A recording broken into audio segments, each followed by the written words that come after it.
from your time in San Antonio, do you remember what it's like to be a team that's punted kind of like what Cleveland is and maybe what they're going through as they try to get to their most important part of the year? I do, and luckily we hadn't experienced something like clearly, they're going through, and I get it. It's just, I think it's a real snapshot of human nature. These guys are highly competitive. They're highly skilled, as good a collection as any sort of team, in my opinion, assembled over the years. It's really quite remarkable when you really look at their team when everyone's healthy. And just at the moment, they're in a little bit of a lull. And, maybe it's boredom. Maybe it's, the quiet time before the storm. I don't know. But what I do know is they can blink, and switches can be flipped. They really can be. Over time, you need to build up a consistency, and I'm sure they are good to go. Like, we can't read in too much, and they're well coached. They got great players, and we expect nothing different than that tonight. Brett, I noticed the NBA in a game, guys are professionals and they play hard all the time. But when you're facing a team like Cleveland, and they have to have a players-only meeting, LeBron Harrison gets out of the locker room because they're upset, you typically don't want a team to face them shorthanded the next night. I mean, that's fair. I mean, at some point, teams say enough's enough. Mm-hmm. That's okay. I'm not really.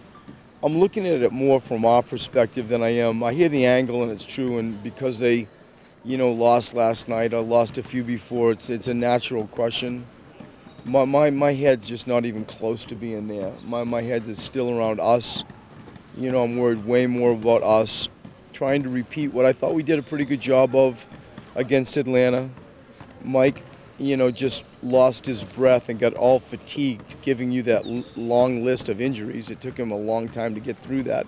We're back at the same spot.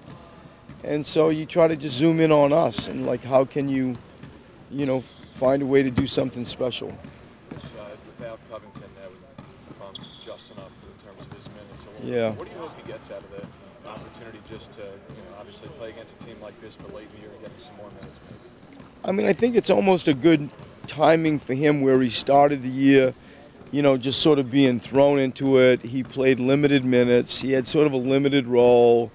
Then he gained more minutes and had a little bit more of a defined role through his increased minutes. And now, like, he's done his apprenticeship in regards to learning more about me and what we're trying to do.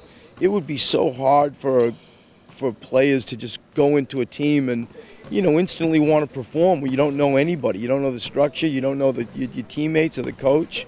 And I think he's had sort of a grounding foundation that gives him a better chance to play well. And I feel like now we've arrived at that time frame. Now he takes that opportunity and runs with it. One thing you always mention about Gerald is that this is his best year statistically. What do you think has led into that? I think he practices with a serious approach. I think he understands how we want to play and where his game can feature into that style of play, and certainly the other way around also, like us trying to put him in positions where he can succeed. I think that that the role that he's playing with us empowers him. He came in and he was playing a lot. He's a starting two guard. There's a leadership thing. I think anytime you have that weighted role where you're more than just a player, the coach is looking at you to be a real leader. There aren't any other veterans around. That side of it maybe has helped him really, like, focus. And I think he's had an excellent year on the court and off the court, and statistically that's all backed up. Do you think that's kind of like a part of, y'all's role right now? I mean, could you get a lot of these veterans, they come here and they all have career years statistically. I mean, it's a way of, even if they fit in or not, it's a way of you guys allowing them to showcase what they can do. I think that, and trying to expand what they can do. Mm-hmm. I hope we helped, like a Luke Mbamute. Mm-hmm. I hoped in some ways we helped Ish.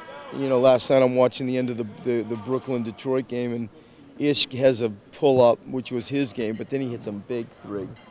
He hits a big three to seal the game. It was the last point scored. And, whether it's Ish or Luke Mbamute or Gerald, like you hope while they're here and nobody knows anybody's future, like you just hope that they've improved and they've expanded their game. And I think that Gerald has taken what he does well and done it again, and also grown other parts of his game in very, I think, clear ways. If I can ask you one more about Justin, do you encourage the jump shot with him? I mean, is that one of those deals where you just got to take it to work on that, or maybe the three-point shot? I don't encourage, the long two stuff. Like if he's wide open, you let him play. Basketball is still basketball.